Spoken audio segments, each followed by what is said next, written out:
Halo, saya Hasan Askari. Saya akan mendemonstrasikan aplikasi Haris secara singkat, mulai dari fitur utama, arsitektur, hingga cara menjalankan proyek secara lokal. Baik, karena ini video singkat, jadi kita langsung saja ke poin-poin yang ada di sini. Untuk login, kita bisa masuk ke halaman login. Di sini kita bisa login menggunakan username dan password, atau masuk menggunakan password dan OTP. Kita login menggunakan username dan password terlebih dahulu. Pada aplikasi ini terdapat 3 role, yaitu owner, admin, dan karyawan. Owner dan admin bedanya hanya satu, yaitu owner bisa menambahkan admin. Itu saja. Kita coba login menggunakan owner seperti ini. Oke, lihat gunanya lengkap ya. Jadi owner bisa menambahkan admin. Kemudian kita logout lagi, kita login menggunakan admin. Di bagian pengguna kita lihat bagian adminnya tidak ada, sehingga admin tidak bisa menambahkan admin lagi. Lalu kita login menggunakan akun karyawan. Kita masuk lagi. Nah, di sini untuk admin dia aksesnya hanya 2, yaitu dashboard dan aktivitas. Ada aktivitas, ada absensi dan cuti serta izin. Baik, untuk login sudah. Selanjutnya untuk dashboard. Kita lihat di bagian dashboard terdapat ringkasan total karyawan, jumlah karyawan aktif, serta rekap absensi atau cuti. Kita logout terlebih dahulu, kita login menggunakan owner. Lihat ada total karyawan, estimasi payroll, kehadiran hari ini departemen, kemudian rekap absensi dan cuti. Ini rekap cuti dan ini rekap absensi. Oke, untuk ini sudah. Selanjutnya poin ketiga yaitu data jabatan dan departemen. Di sini kita coba untuk mengelola jabatan dan mengelola departemen. Kita bisa pergi ke menu organisasi. Di sini kita pergi ke menu departemen.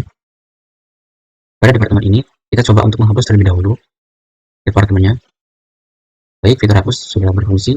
Selanjutnya kita tambahkan departemennya. Di sini kita bisa pilih dari daftar yang sudah ada. Kita bisa ketik daftar baru. Contohnya IT support. Kemudian kita simpan. Baik, berhasil. Di sini saya bedakan ya antara departemen yang sudah punya karyawan dan departemen yang tidak punya karyawan. Departemen yang sudah punya karyawan, maka dia tidak bisa dihapus. Sedangkan departemen yang belum punya karyawan, maka dia bisa dihapus. Baik, IT-nya sudah terbuat ya, IT supportnya. Kita bisa lihat detailnya seperti ini. Di sini kita bisa tambahkan posisinya. Tambahkan posisi baru.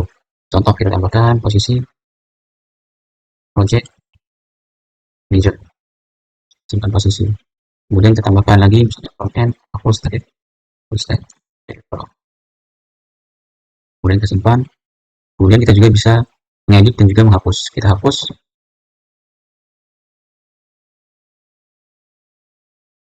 Kita sisakan 2 saja. Ada IT support. Kemudian kita bisa kembali. Baik, untuk poin ini sudah untuk pengelolaan data jabatan dan departemen. Tapi di sini saya menambahkan satu bagian lagi untuk pengelolaan departemen. Di sini saya tambahkan fitur untuk mengelola menggunakan flow ya, sehingga memudahkan kita dalam memvisualisasikannya. Baik, kita lihat di bagian sini ada nama PT-nya, kemudian ada departemen dan ada posisinya. Kita bisa tambahkan di sini departemennya, departemen baru, misalnya namanya departemen baru. Kita simpan. Baik, langsung diarahkan ya, diarahkan ke posisinya. Lalu kita bisa hapus posisinya dan bisa juga tambahkan posisinya, posisi baru. Kita simpan seperti ini. Lalu kita juga bisa hide atau bisa mensaukannya. Kemudian kita bisa meng-clear. Clear ini digunakan untuk menghapus posisi yang tidak ada karyawannya. Kita hapus karena ini semuanya tidak ada karyawannya, maka otomatis akan dihapus.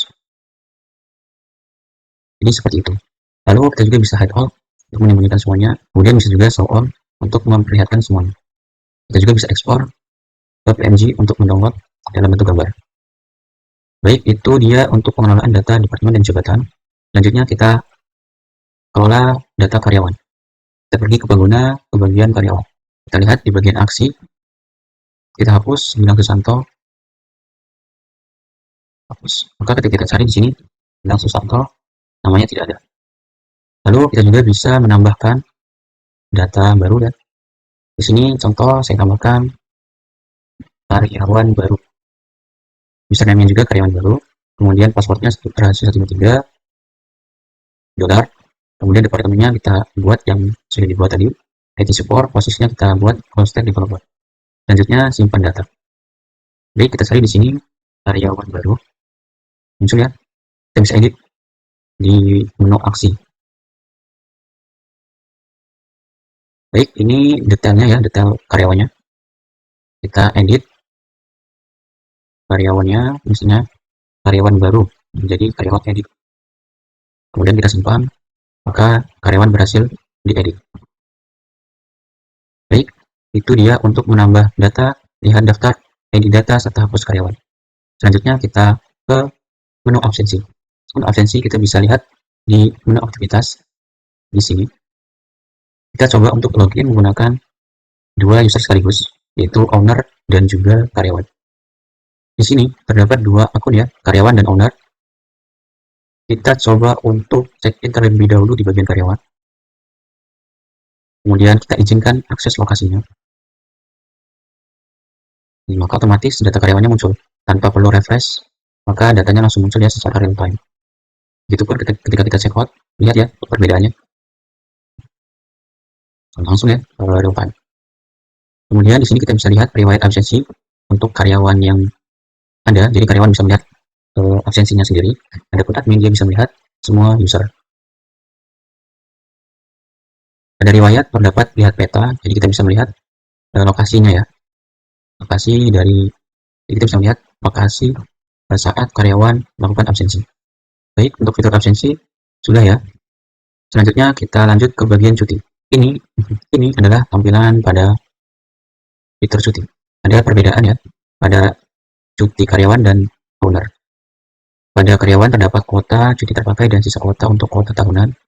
Kemudian pada owner itu tidak ada.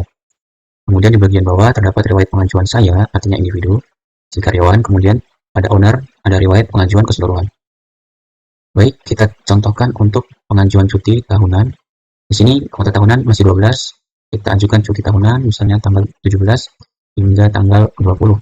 Kemudian kita buat alasannya atau keluarga. Kemudian kita kirim pengajuan.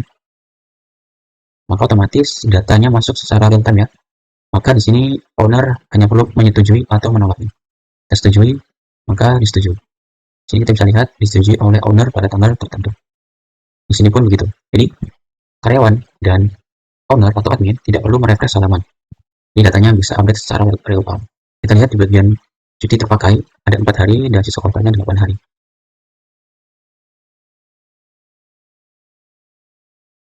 Itu adalah fitur cuti, pengajuan cuti, persetujuan cuti oleh HRD.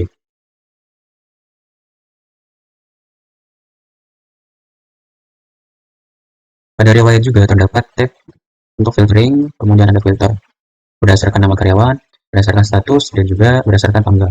Serta terdapat juga ekspor data. Itu dia fitur untuk cuti, pengajuan cuti, dan persetujuan cuti oleh admin. Baik, ini sudah. Selanjutnya kita ke arsitekturnya. Aplikasi ini dibuat menggunakan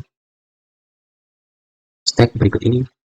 Front-end-nya Next.js 14 dengan Uprooter, kemudian bahasanya TypeScript, UI library-nya Redux UI, dan menggunakan setcn, kemudian stylingnya menggunakan Tailwind, dan ikonnya Lucid React, kemudian untuk forms-nya menggunakan React Hooks Form ditambah dengan Jot.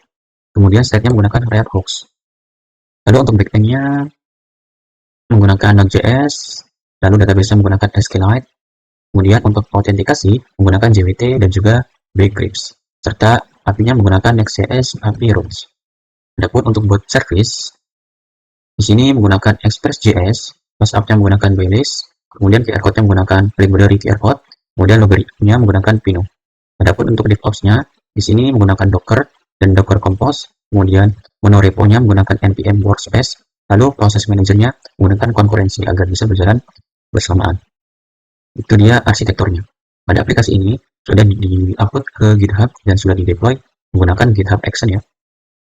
Sini bisa dilihat sudah ada 28 workflow yang berjalan. Itu dia arsitekturnya. Lalu untuk cara menjalankan project secara lokal, kita bisa lihat di dokumentasi ada dua cara. Yang pertama menggunakan Docker dan yang kedua menggunakan npm secara lokal. Baik, kita coba untuk mendemonstrasikan menggunakan npm. Selanjutnya, cara menjalankan project secara lokal. Pertama, kita perlu siapkan terlebih dahulu VS Code atau kode editornya. Kemudian kita siapkan panduannya di sini. Pertama, kita buka terminal terlebih dahulu. Lalu kita copy perintahnya.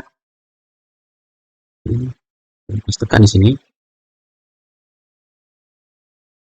Lalu kita bisa masuk ke folder projectnya.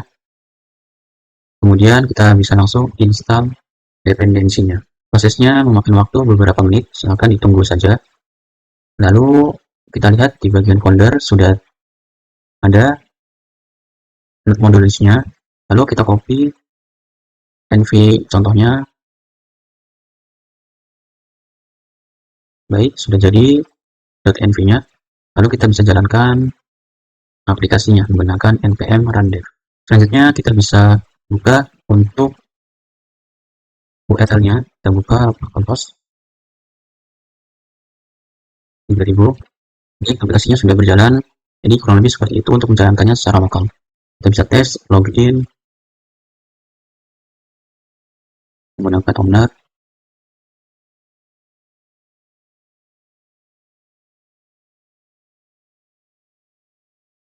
Baik, sudah berhasil. Baik, itulah video singkat mengenai aplikasi ini. Terdiri dari fitur utama, arsitektur, dan cara menjalankan proyek secara lokal. Atas waktu dan kesempatannya, saya ucapkan terima kasih.